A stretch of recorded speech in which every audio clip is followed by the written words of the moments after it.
Amawulire genkuleetedde si malungi yadde n'akamu. Former Kenyan Prime Minister Raila Amolo Odinga afudde.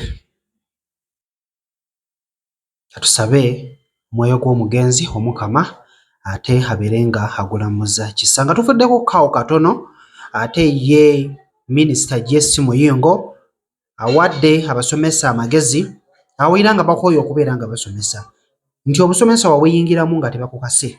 So wawulira ng'okooye muveemu ogenda onoonye ate omulimu ogusobola okuwa ssente z'oyagala.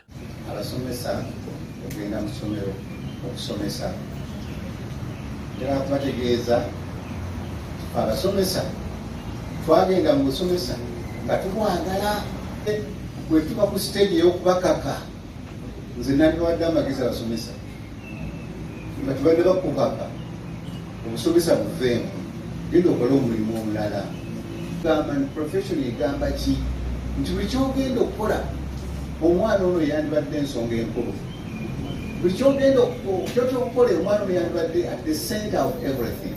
Ananyini masomero headmaster abakwata ssente z'abayizi nebalimbalimba nti bagenda bawandisa mu UNEP bakole ebigezo nekizuulibwa nti wazirya notasasulayo mu UNEP abantu abo mubanoonyeze mubampe mundagire we bali poliisi ejja kubakolako era amateeka gajja kubakolako nga gateekeddwa kubanga kyebakola ekyo kumenyibwa amateeka ekitakkirizwa mu ng'ate nkuggyeko katono awo neeyongerayo mu maaso ewa Honorable Robert Kyagulanyi ono ng'akuba campaign ze yogedde n'agamba nti bw'anaabeera abadde afuuse pulezidenti wa Uganda abaana bajja kubeera nga basomera bwereere nti bajja kunywa amata nga kuliko n'amagi ssaako n'okubeera nti ebitabo ne peeni byonna bibeerawo.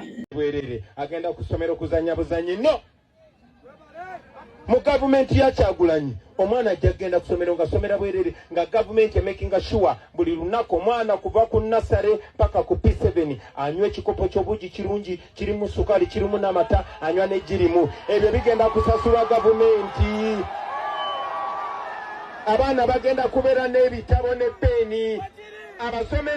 Abasomesa buddo bebajja okusomesa ne wammwe omwana wo standard ejja kubeera yemu bwe baba bakola ebibuuzo byebi